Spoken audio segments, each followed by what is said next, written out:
Esse é o Maestra, um podcast sobre arte, educação e justiça social, produzido a partir das entrevistas dos documentários da Maestra Produções. No episódio de hoje, conversamos com Kelinha Farias, de Fortaleza, no Ceará. Ela é doutora em Educação pela Universidade Federal do Ceará e atua nos temas de relações étnico-raciais, educação popular, indígena, quilombola e de jovens e adultos.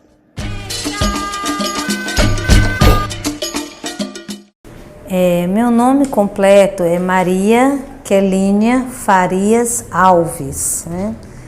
Eu sempre digo que sou filha de uma professora artista e de um ferreiro, então também é um artista, né?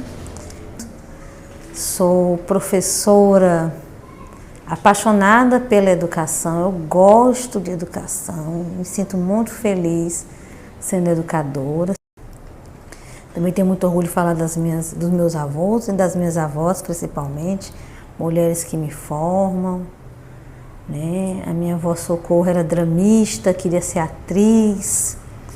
A minha avó Doca era parteira, uma mulher afro-indígena que tinha muita sabedoria, né?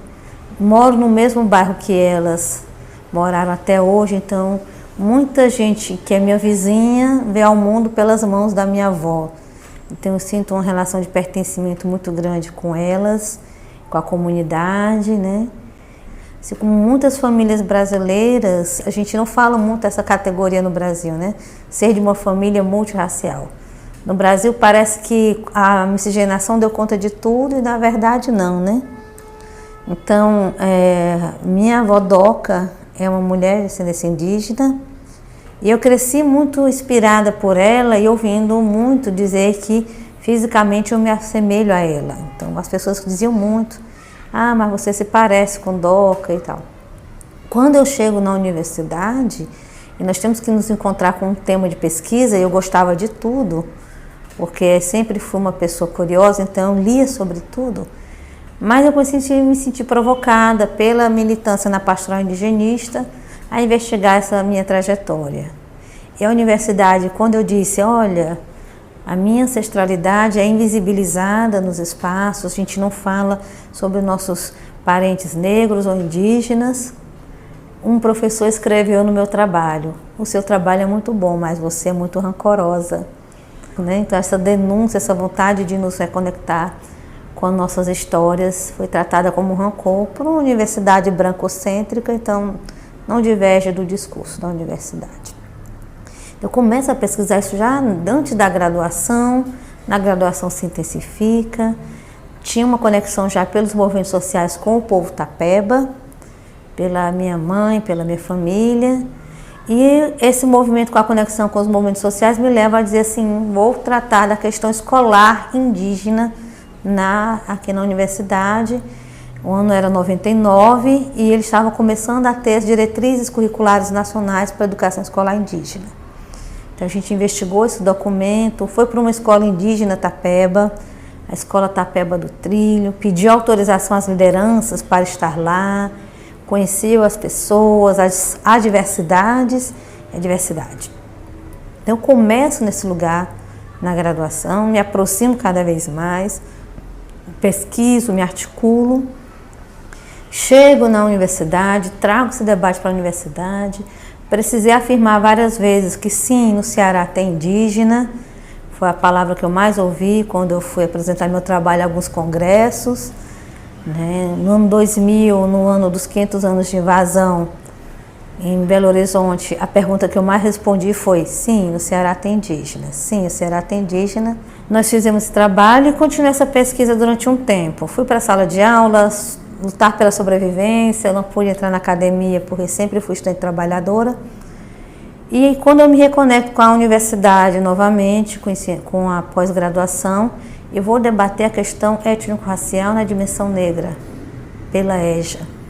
No país em que 76% dos jovens da EJA é negra, a EJA é preta no Brasil, a EJA tem raça, tem classe e tem gênero. Mas a questão indígena sempre esteve presente com a minha pesquisa, porque eu sempre militei também e apoiei esses movimentos. Quando chega em artefatos, eu vou trazendo um pouco dessa retrospectiva da pesquisa. A questão indígena no Ceará perpassa por dois movimentos, né? Que é o etnocídio e o genocídio. Então, vai ter a morte física, o extermínio de várias pessoas, mas também tem essa morte ideológica do conhecimento da sabedoria indígena, através, inclusive, de legislação que decreta que o Ceará não tem mais índio a partir de data X. Então, esse silenciamento do indígena no Ceará também tornou-se uma estratégia de sobrevivência. Então, os indígenas, durante muito tempo aqui, se recolheram para sobreviver pelos mecanismos de opressão que eles vivenciavam. Os aldeamentos foram muito intensos, a retirada das pessoas de seus territórios. Então, você teve esse movimento. E no período de ditadura militar, né, era que as pessoas podiam se organizar dentro da igreja ainda, mesmo com medo. Então, quando esses povos indígenas se reorganizam no Ceará, e o povo tapeba foi essencial para esse movimento, e contraditoriamente com o apoio de Dom Luiz Scheider, então você vai ter a Igreja Católica, que fez tanta atrocidade durante a sua história, naquele momento deu suporte aos indígenas, ao povo tapeba. E aí na universidade, apoiando, né, dialogando com os movimentos sociais, como educadora popular, meu núcleo de educação popular na Estadual do Ceará, nós vamos organizar, e aí aparece a vontade dos alunos falarem sobre as relações étnico-raciais e de uma ausência dessa abordagem.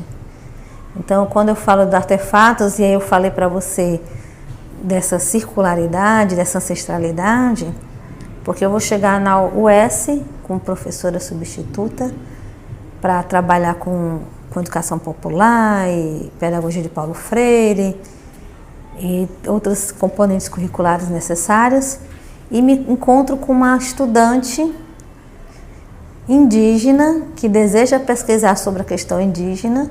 Quando a gente começa a conversar, eu descubro que ela era aluna da primeira escola indígena que eu pesquisei em meados de 99, 2000. Então, ela era aluna daquela escola na educação infantil, com 3 ou 4 anos. Então, a gente se reencontra e a gente brinca que era para ter sido nós duas mesmos que se encontramos. E aí, nesse movimento, eu tenho buscado trazer não só a discussão indígena, mas também a quilombola, trazer outras bacias epistemológicas para a gente beber dessas águas na universidade. Então, a nossa luta tem sido assim, trazer autoras indígenas, trazer autoras quilombolas, trazer autoras africanas, trazer autores que não estejam neste eixo colonial, para tentar possibilitar às pessoas essa diversidade, essa pluralidade, que é a marca da humanidade e que devia ser a marca da universidade, já que fala de universo, né? Então, esse ano, por exemplo, essa indígena que foi me orientando lá em 2015, 2016, esse ano ela foi bibliografia do componente curricular. Então, nós lemos o texto dela na sala de aula, nós lemos o texto de Benício Pitaguari, que não está mais nesse plano, nós lemos o texto de autoras quilombolas, autoras negras, autoras africanas, autoras daqui do Brasil. Então, assim, foi esse movimento de conexão. E aí, trazer essa perspectiva indígena é também compreender que nessa epistemologia indígena, ou nas epistemologias indígenas, já que são muitos povos, há umas encruzilhadas que se conectam. E uma delas é que o tempo não é só o tempo presente e nem o espaço é só esse espaço físico. Então, os encantados, os ancestrais, a natureza estão presentes, bem como a luta, a resistência, a crítica. Então, é uma possibilidade de leitura da cosmopercepção indígena, é bem mais ampla do que a gente está acostumado a perceber nessa educação tradicional, colonialista, e que não separa a vida da luta, e nem da espiritualidade, nem da natureza. Acho que esse é um aprendizado que os povos indígenas, os povos originários e também os povos tradicionais quilombolas têm nos mostrado fortemente, que a nossa vida é mais complexa do que o capitalismo quer nos impor. Eu aprendi com essas minhas mais velhas que essa denúncia é necessária, mas não precisa tirar o teu encanto pela vida, porque senão a gente não aguenta. Então essas minhas mais velhas me diziam isso: a gente vai para a rua, vai denunciar. Minha mãe me levava para as manifestações pequenininha, levava meu irmão, minha irmã, cada vez um, o outro ficava cuidando do outro, e a gente depois estava rindo, depois estava celebrando, depois estava comemorando, estava comendo numa ocupação da MST uma quentinha gelada, mas nós estávamos lá confraternizando também na luta. Então a gente precisa de ter não a ingenuidade de uma alegria esvaziada, mas eu acredito que a nossa ancestralidade, com esses valores civilizatórios africanos, como a alacridade, essa alegria séria, nos fortalece. Então a gente precisa dessa alegria séria para continuar acreditando que é possível fazer alguma coisa. E a gente está num país desigual. Eu me conecto com a EJA através do meu irmão, que era uma criança em situação de rua. E como ele, tantas outras crianças em situação de rua que a escola não acolhe. A escola não acolheu meu irmão. Todo mundo disse, a culpa é dele, ele não estudava. Mas ele tinha 7 anos, como é que ele tem responsabilidade por não conseguir aprender porque passou fome? Né? A gente vai perceber uma escola que oprime ainda muitas crianças, que oprime as professoras. Uma escola que não escuta, tem um lugar de silenciamento, assim, que você se olha para todo lugar e não se enxerga.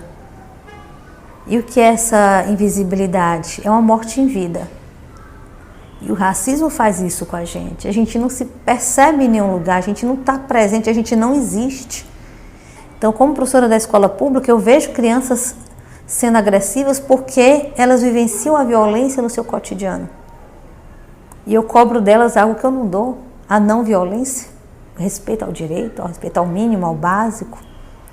E do outro lado eu vejo adultos que sofreram a violência a vida toda, de não poder estudar, e durante muito tempo naturalizaram isso. E a gente, nos últimos 4 anos do desgoverno, sentimos isso de uma maneira muito mais intensa, muito mais agressiva.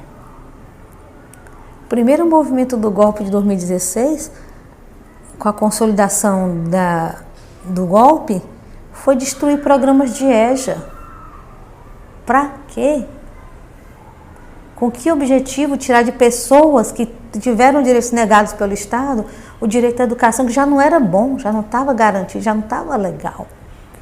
E aí você vê que no desgoverno a primeira medida dele é acabar com a SECADI, acabar com a secretaria que cuidava da alfabetização e da diversidade, onde a EJA estava lá, onde a inclusão estava lá, onde a alfabetização estava lá.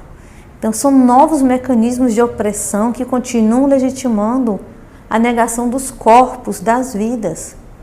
E como não dá para matar todo mundo, porque eles precisam de mão de obra, precisam sugar a gente, querem nos explorar, então vai matando a gente aos pouquinhos, através da invisibilidade, da violência, da desesperança, o desalento. Então eu preciso denunciar o racismo na EJA, o racismo na educação infantil, o racismo que não quer que indígena cobre direito, o racismo que quer pessoas negras silenciadas, que querem mulheres negras subalternas, o racismo que silencia os nossos pensadores e pensadoras, que todo dia mata alguém neste país. Nesse movimento, a gente acredita que não dá para viver só de ódio. Né? Então, eu gosto muito de muitas metáforas, né? Uma delas é do próprio Nego Bispo, quando ele diz assim, que quando queimaram Palmares, nasceu Canudos, quando queimaram Canudos, nasceu Caldeirão. E essa imagem de queimar aparece em várias narrativas de resistência. Aí eles pode queimar a gente, mas não vão queimar a nossa ancestralidade, não vão queimar a oralidade. E essa oralidade tem essa capacidade de ser esse movimento que vai nos fortalecendo pela ancestralidade também.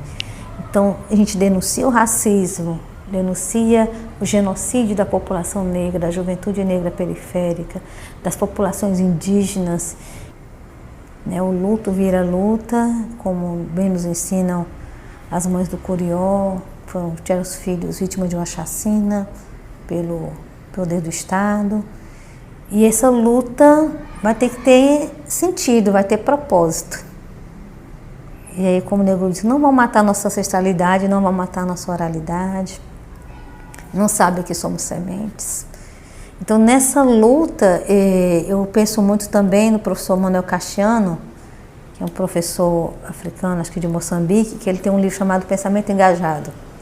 E tem uma hora que ele fala assim: a justiça em África parece muito mais como uma costureira.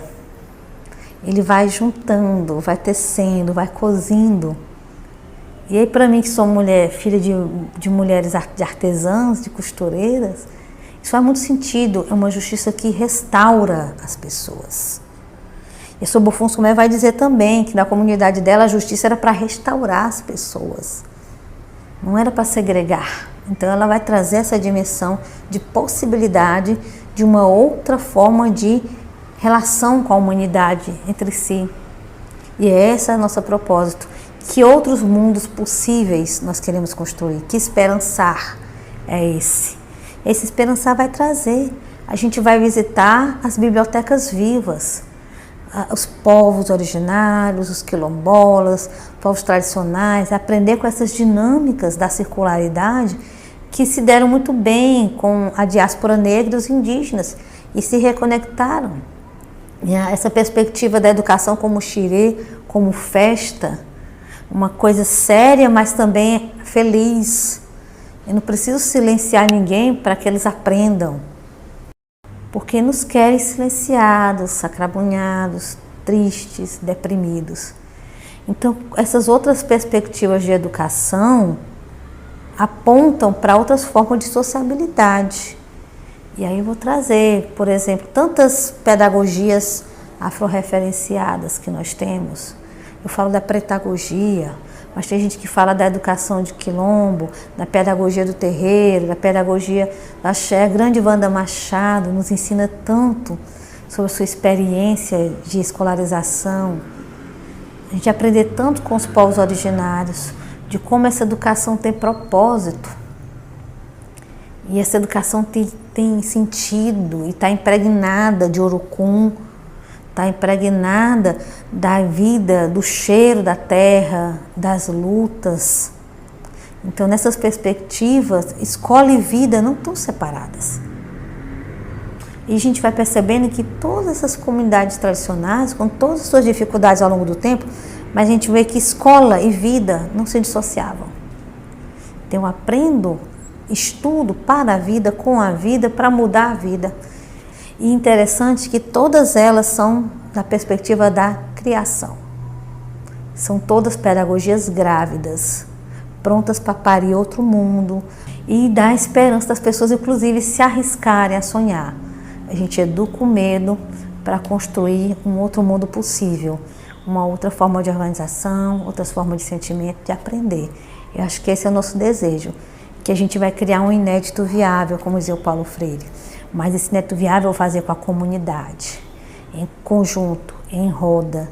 E acho que também como festa, porque acho que de tristeza já basta o que o capitalismo quer fazer com a gente.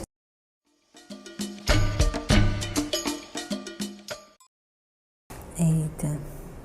Tem duas coisas interessantes que eu vou fazer menção ao Paulo Freire, no livro Medo e Ousadia, e depois em Cartas da Cristina ele retoma esse debate. A educação do medo. O medo é para nos ajudar a manter vivo, não para nos aprisionar. E essas pessoas, desde cedo, nos territórios de resistência, aprendem que é preciso enfrentar o medo. Ninguém quer ser eternamente um lutador, uma lutadora, um guerreiro, uma guerreira. As pessoas queriam ter direito à paz, né? E a gente nunca romantiza essa dimensão, porque quem está todo dia lá sendo ameaçado no território, de uma invasão, de destruírem suas histórias, suas memórias, tentarem apagar a cultura, não é fácil. Então a gente sabe que é muito desafiador, mas é o corpo que é a resistência, né? a Beatriz no documentário Ori, que é uma coisa linda de você ouvir, ler e ler de novo. Ela diz que o corpo é o território, né? Então essas pessoas estão trazendo esse território em si o tempo todo, então é difícil manter essa luta. E tem que ter uma teimosia histórica para seguir, porque a educação é colonial. Ao mesmo tempo que você precisa da institucionalização para garantir recursos, poucos são os povos que conseguem ser totalmente autônomos.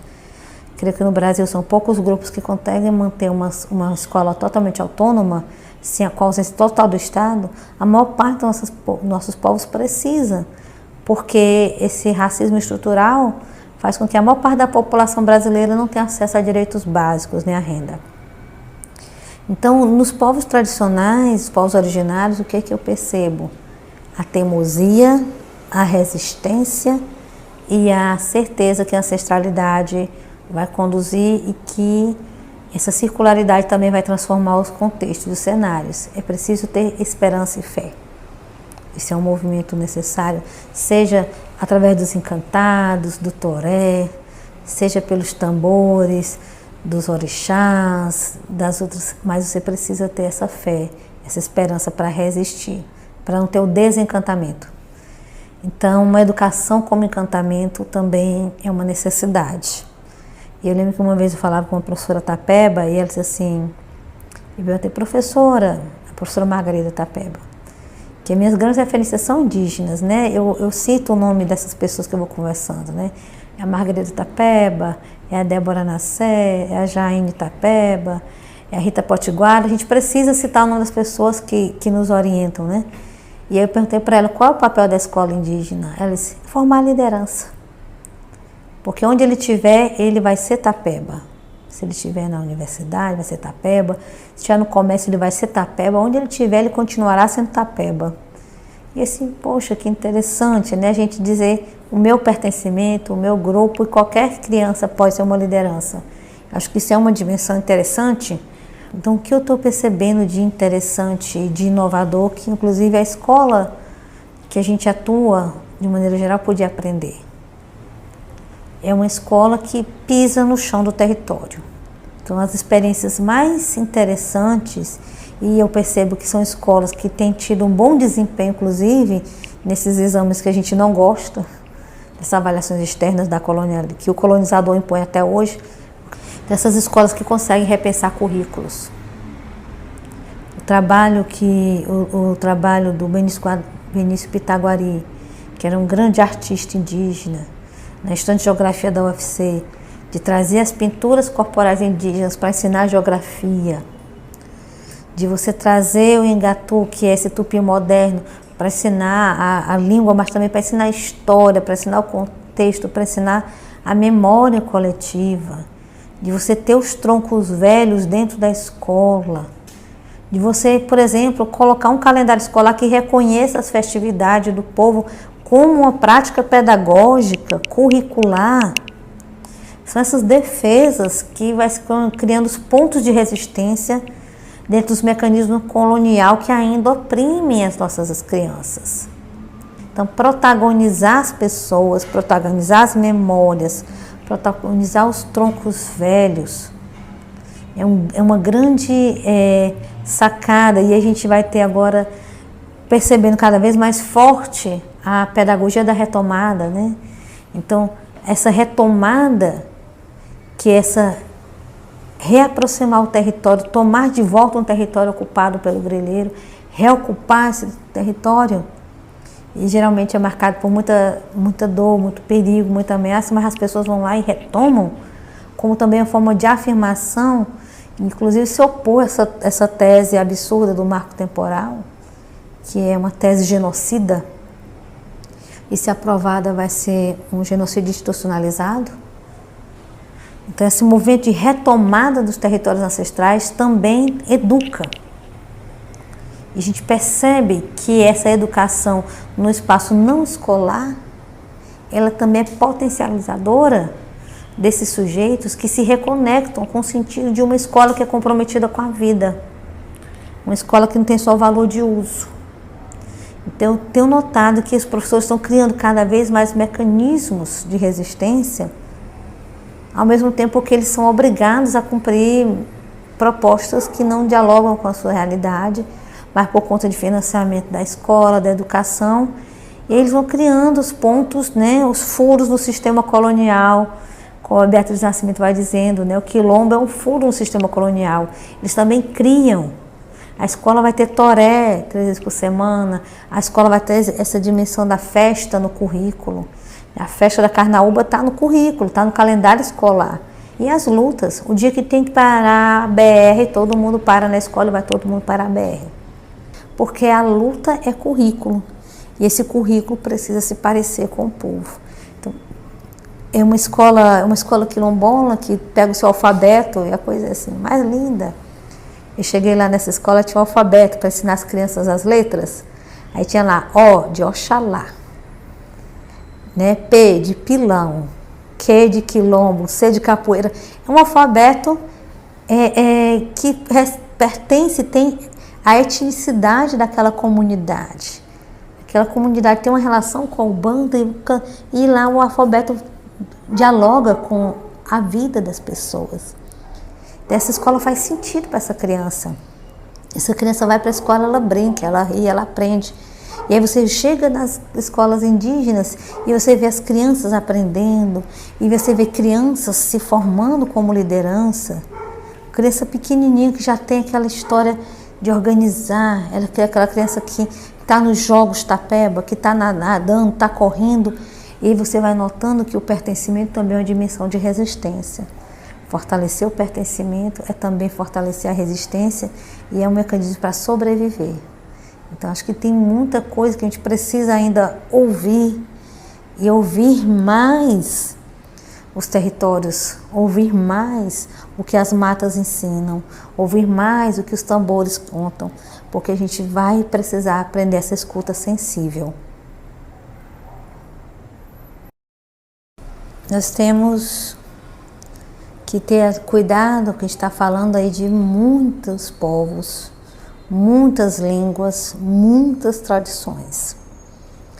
E aí, da dinâmica dos povos do Nordeste, nós vamos ter a primeira experiência do massacre, né, colonial, do genocídio. É o primeiro grande movimento. O segundo genocídio foi quando se proibiu falar a língua. Então, a gente tem registros de algumas, por essa minha aproximação com alguns padres, ele conta, esse meu amigo, que em alguns livros tombos da igreja, haviam mulheres indígenas que confessavam com o padre: Padre, como é que eu faço o meu filho parar de falar tupi, por exemplo, porque ele não quer parar. E era perigoso você se afirmar indígena. É perigoso até hoje. Então, a gente tem movimentos de resistência, mas até onde eu lembro desses meus amigos que são indígenas dizer assim que levaram corridas assim, dos jagunços, essas pessoas que hoje se consideram das terras, mas essas terras ancestrais, né, que foram inclusive agredidas fisicamente. Então a gente tem dois movimentos. A língua do colonizador foi uma imposição. Em dado momento, saber a língua foi sobrevivência. A escola de branco, a escola do não índio, foi imposta. E a escola indígena tem sido uma luta, uma conquista, que ainda é muito recente. Então, uma educação escolar indígena, ela dialoga diretamente com o seu território. Há diretrizes que orientam, há os equívocos /racismo, /etnocídio, que querem impor políticas gerais a escolas específicas para se adequar dentro dos mecanismos de financiamento, nessa lógica equivocada de que dinheiro da educação é gasto e não investimento. Então a gente tem esse desafio. O que nós entendemos hoje?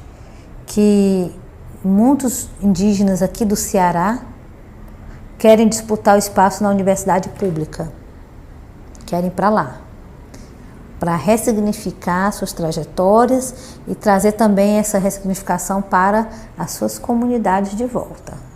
Então tem uma agenda de uma parte que diz: nós queremos entrar nesse sistema e modificá-lo. Há aqueles que acham que esse sistema precisa ser totalmente destruído porque não tem jeito, mas ao mesmo tempo vivencia a contradição da institucionalização da escola, das diretrizes. Então não é uma tarefa fácil no cotidiano. A gente lida com uma escola que é muito apegada, por exemplo, à negação da oralidade como uma dimensão importante da aprendizagem. E os nossos povos tradicionais, eles têm a questão da oralidade como dimensão muito importante, a história oral, a memória oral. Então você lida com esse conflito no cotidiano e às vezes os professores são levados a fazer essa luta, essa contradição.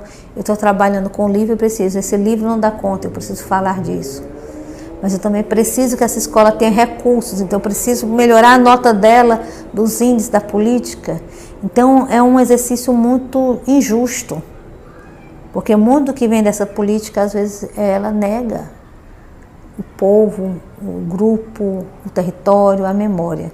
Então não é uma certeza. A certeza que nós temos é que quem tem que decidir o caminho da escola indígena são os indígenas.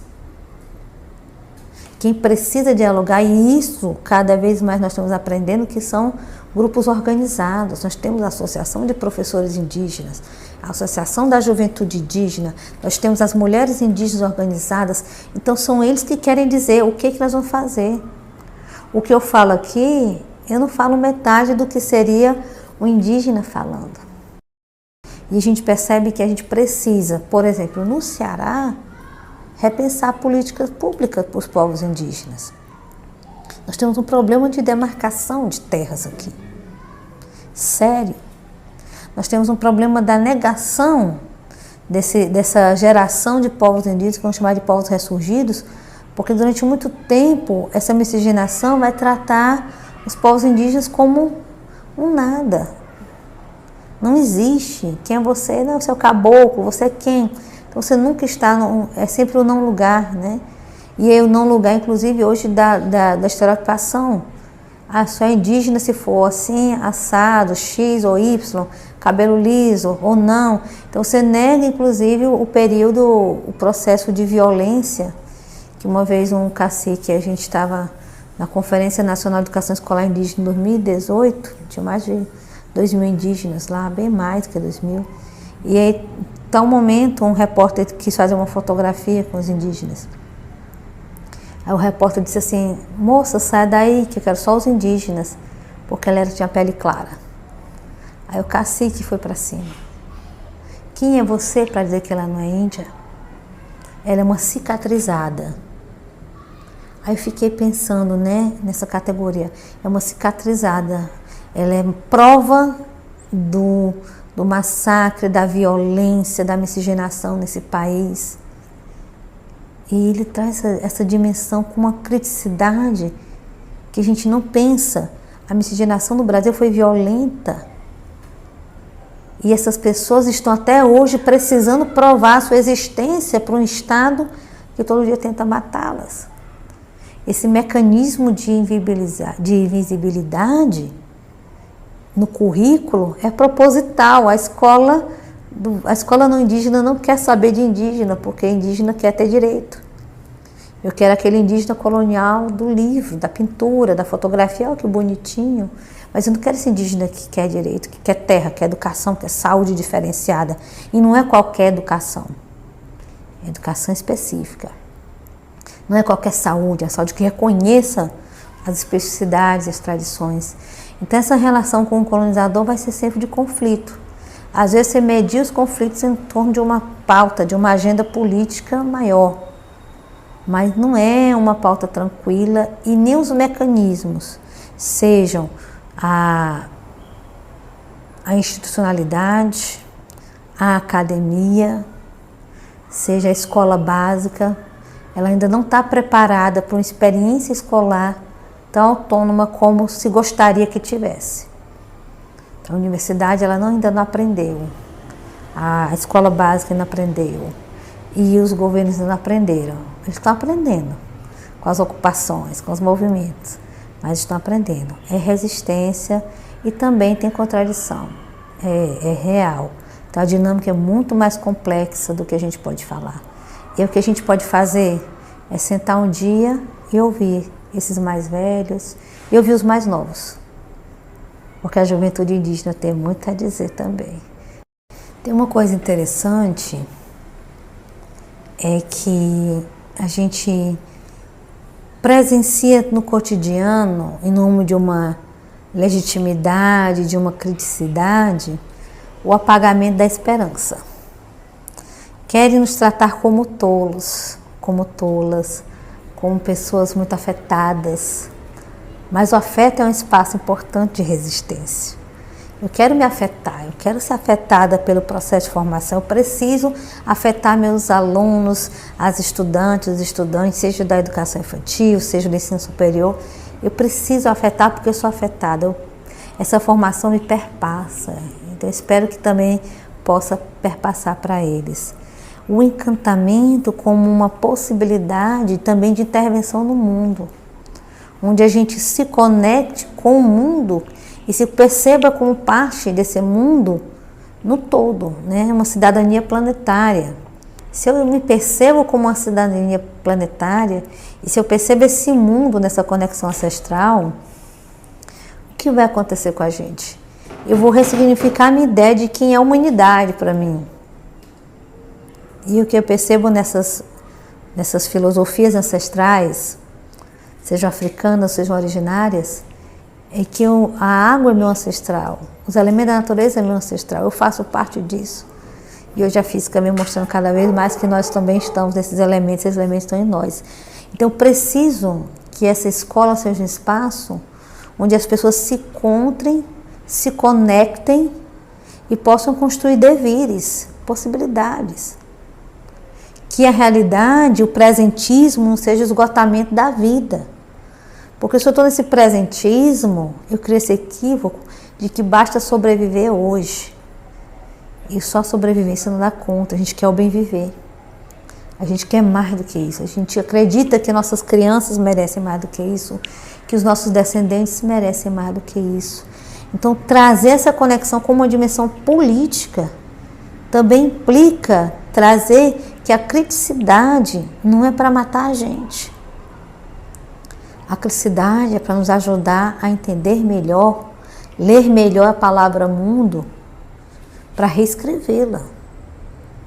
Essas perspectivas críticas que apagam a nossa esperança, para mim se diferenciam muito pouco da perspectiva do capitalismo, que nega a história.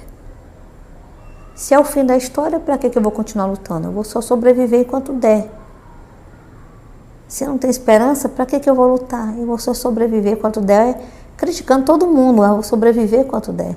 Eu preciso acreditar que o movimento é possível, que o axé vai produzir outras relações, seja a energia vital, seja axé, cada um chama de um jeito, mas eu preciso produzir isso. Porque se nós pensarmos do que as nossas crianças, eu vou falar de crianças pequenas, né? Eu tenho crianças que aprenderam que era racismo muito cedo. Quando eu falo de EJA, eu nunca consigo falar de EJA separada da família, né? A EJA traz todo mundo para a escola. E eu lembro que na minha pesquisa de mestrado tinha uma aluna da EJA que disse assim: a escola, para mim, ela não era alfabetizada, então eu pedi para ela desenhar. Para você, o que é escola? O que você tem que resistir na escola? Aí ela desenha o filho dela com cabelinho black, bonitinho, pequenininho, e desenha uma tesoura gigante. A tesoura maior do que a criança. E a gente lembra naquela história da representação, do tamanho do desenho, para o sentido que ele traz. Aí eu perguntei para ela o que era. Disse: não, professora, é porque meu filho vai para a creche e a professora queria cortar o cabelo do meu filho, de 3 anos, porque ele atrapalha a aula. Como é que um cabelo de uma criança de 3 anos atrapalha uma aula? Então essa criança está tendo contato com racismo muito cedo dentro da instituição escolar. Se eu não dizer para essa criança que ela precisa ter esperança de que o cabelo dela é bonito, e que o cabelo dela representa força e que a ancestralidade dela é importante, o que eu vou dar para essa criança? E que ela vai um dia lutar por seus direitos, ela vai ter que aprender, infelizmente, a se defender do racismo nesse país, o que eu vou dar para essa criança? Quando chego com uma criança e pergunto na marcha, dia 3 de outubro, é o dia do Índio Tapeba, em Caucaia, que é a cidade que eu trabalho, que Caucaia quer dizer mais ou menos mato queimado, e ela tem, o movimento indígena conseguiu ter um dia municipal do Tapeba. E tem uma marcha onde eles vão para a rua, uma caminhada, e enche a rua de Caucaia, mais de 1000 pessoas. E aí a Caucaia lembra que é terra indígena, porque ela tenta esquecer todo dia. Aí onde eu cheguei para a criança e perguntei, qual é o seu nome, menino? E ele não entendeu, pequenininho. Eu sou Tapeba, tia. É isso que a esperança dá, dessas crianças terem a possibilidade do futuro. E como dizia muito bem a Krenak, né, o futuro é ancestral. Então precisa que essas crianças tenham direito ao futuro. Tem um ditado africano que diz que a gente não vai deixar o mundo para os nossos filhos. Nós herdamos o mundo dos nossos filhos. É emprestado para eles. Então o futuro é ancestral. O futuro não é nosso, pertence ao nosso coletivo, ao nosso povo. Então eu preciso que a escola aponte isso. Seja uma escola biofílica, uma escola que ame a vida, que tenha apreço pela vida, que tenha apreço pelo sujeito, pela cultura.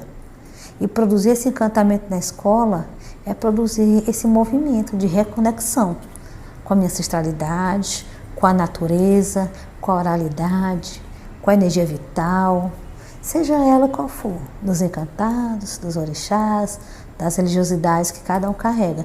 Mas eu preciso que a gente tenha esperança de um mundo mais bonito, uma perspectiva bem freiriana, uma boniteza freiriana, de um mundo mais solidário, justo e dialógico.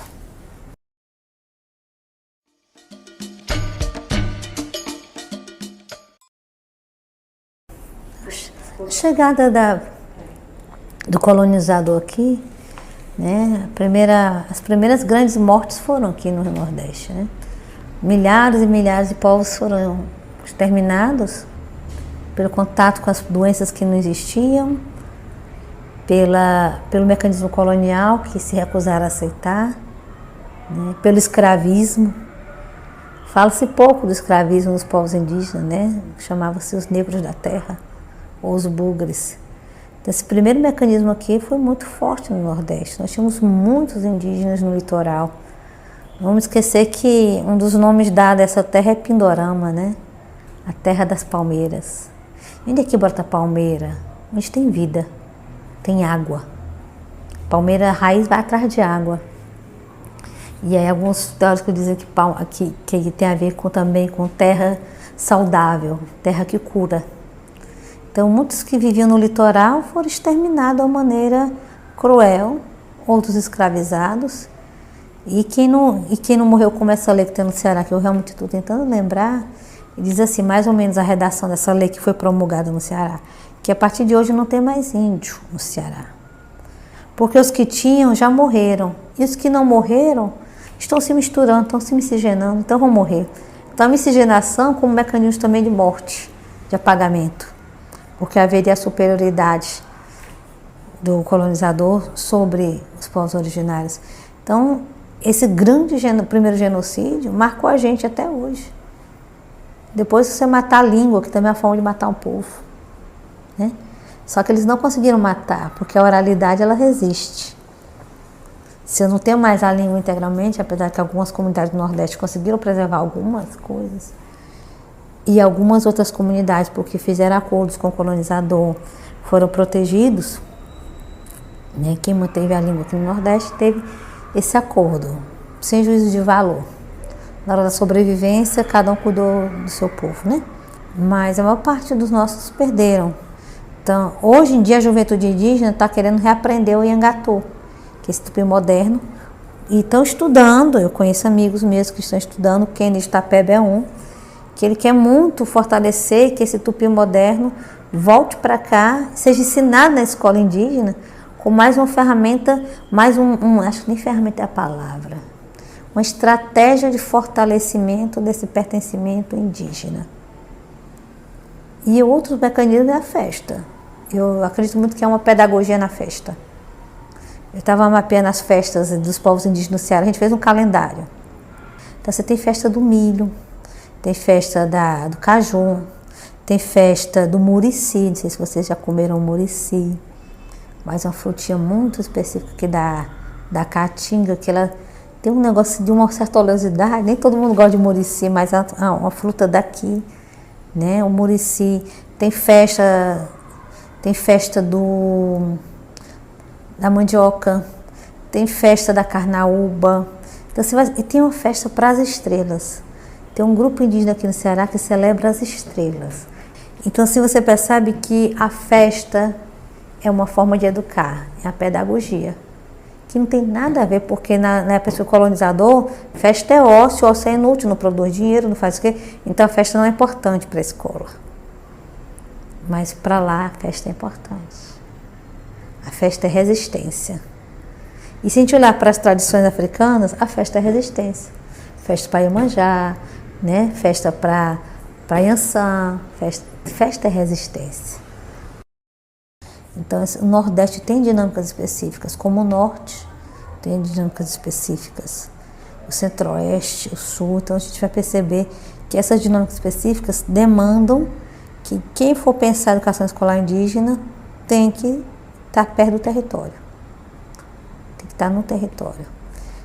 Essas políticas que vêm de cima para baixo, elas não dão conta da complexidade da vida.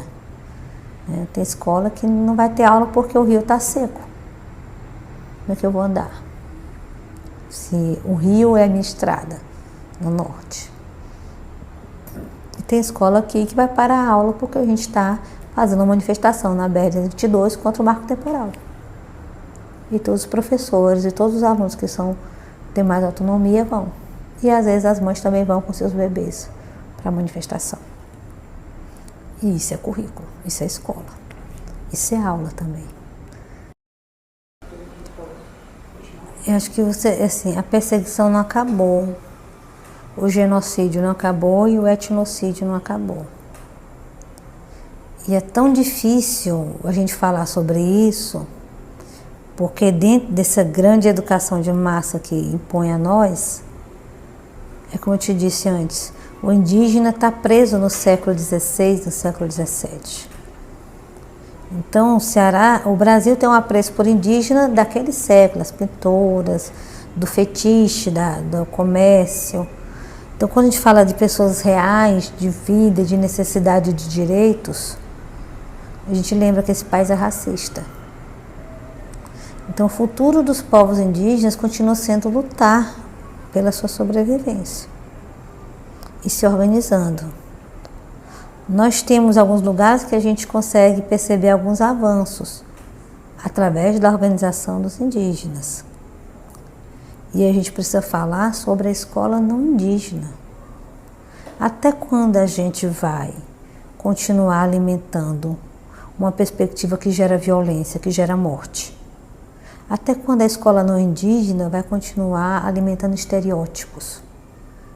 Até quando a escola não indígena vai silenciar as pessoas? Até quando essa escola, e eu lembro bem, alguém falando na escola lembrei, da Conceição Evaristo. Até quando a educação de branco vai silenciar nossos corpos? Porque se a gente tem tanta dificuldade a isso, é porque a gente ainda vivencia uma educação que nega a diversidade étnico-racial.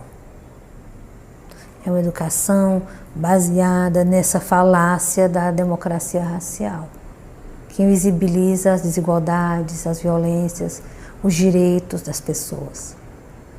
Então, os povos indígenas vivenciam todo dia essa herança colonial nefasta, esse trauma histórico, que foi o genocídio e a escravidão.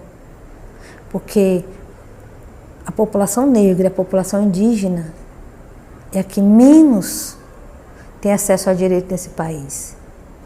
Ao mesmo tempo que é a maior parte da população que produz a riqueza desse país. Então a gente precisa muito urgentemente falar da escola não indígena, falar dessa educação de branco, falar da branquitude que ainda perpassa o imaginário, o poder, os grupos mais abastados, os que se consideram ainda donos desse país. Esse sistema da branquitude, ela nos traz uma perspectiva equivocada da realidade como o branco, como uma grande referência universal, e tudo aquilo que não está nessa referência não existe, ou está a serviço desta. Então a gente tem esse desafio, essa agenda para discutir para ontem. Nós temos no Brasil a Lei 10.639 de 2003, que faz 20 anos, que alterou a Lei de Diretrizes e Bases da Educação. E a 11.000, que altera novamente a LDB para dizer da obrigatoriedade da educação, da história e cultura afro-brasileira e indígena. Uma tem 20 anos, outra tem 13. E a gente está falando para que essas pessoas aprendam, que todo mundo aprenda que esse país tem história e que essa história muitas vezes tem sido contada por quem nos oprimiu e é preciso ressignificá-las. Algumas delas, inclusive, riscar, botar no lixo, não usar mais. Mas a gente precisa urgentemente romper com essa história. Então as relações de poder se mantiveram as mesmas até agora. Eu tenho um grande respeito pela educação escolar indígena, pela educação escolar quilombola, muito respeito. Inclusive, para mim, hoje, são os grupos que mais inovam em educação nesse país. Que trazem mais criatividade. Tem muita coisa linda acontecendo, mas tem muito problema acontecendo. Falta estrutura mínima, falta condições, transporte escolar, o acesso. Tem um bocado de problema acontecendo, mas as pessoas estão lutando por essa escola. Porque mesmo que seja uma escola precarizada, é uma escola no território. E a luta é para a escola permaneça no território. Porque as escolas indígenas que eu conheço, todas elas falam que a gente criou essa escola porque nossas crianças eram maltratadas na escola de branco. Quando eu falo com a quilombola, ela vai dizer, essa escola foi criada porque nossas crianças chegam lá na escola do branco e elas não querem mais ser quilombolas. A escola é um território de resistência. E eu chego na escola quilombola e um aluno me diz, nossa professora, é bem precária a situação dessa, porque a prefeitura não reforma. Aí eu lembro que a liderança quilombola disse, eu não quero que a prefeitura mande aqui. A escola é do quilombo, a escola é nossa. Então esse é um mecanismo de resistência que se a gente estiver totalmente imbuído na branquitude, na perspectiva colonial, não vamos entender isso como resistência. Não entendeu? Por que não aproveita o dinheiro, por que não cobra? Se chega um professor na escola dizendo, na escola quilombola, isso aconteceu. Vocês não querem ser quilombola, vocês não são escravos.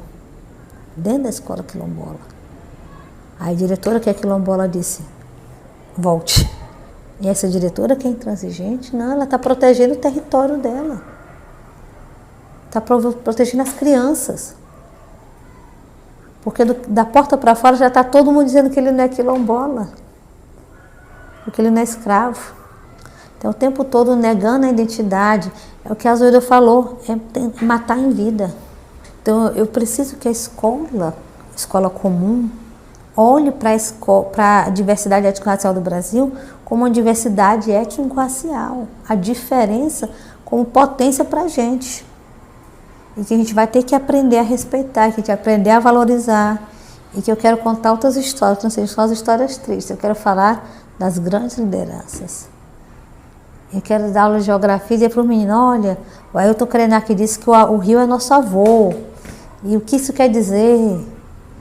Eu quero olhar para uma criança e dizer, olha, o que a gente aprendeu com a África foi tecnologia. A história da África, do povo nesse país, não é a escravidão. É isso que a gente precisa potencializar nessa escola, para ver se essa escola aprende a não matar, quando as nega e nega seus direitos, nega seus corpos, sua ancestralidade. Então a gente precisa discutir sobre essa escola. A escola específica encantadora. Precisamos aprender mais e levar para esse aprendizado para a escola. comum, para ver se a gente consegue democratizar conhecimento e romper com o preconceito, com o racismo, com a discriminação. Que as escolas possam ser, que as pessoas possam viver e viver bem dentro da escola. Seja espaço de acolhimento, de potencialização. Eu peguei muito, me encantei muito com esse documentário o APA, deve ter visto, e o pajé falando, esse remédio, passava o barro na criança, esse remédio é para você ter força, que chamava de remédio. Aí pegava a teia de aranha, passava na criança, é para você enxergar longe, é para ninguém te derrubar. Cada remédio tinha uma potencialização. Aí eu ouvi isso aqui, gente, é uma educação para potencializar o sujeito.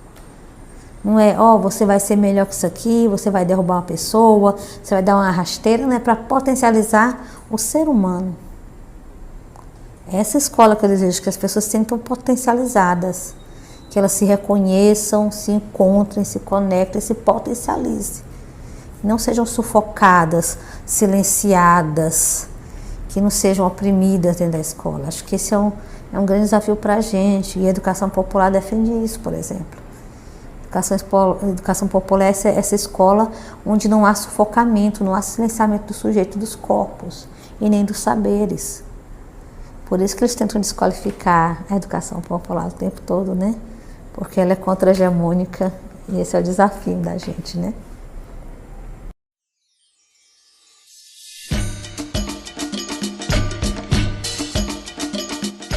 Essa entrevista com Kelínia Farias foi conduzida em julho de 2023 em Fortaleza, Ceará, por Catherine Murphy, gravada por Micaela Ovilar e editada por Stephanie Temote. Fique ligado nos próximos episódios do podcast Maestra.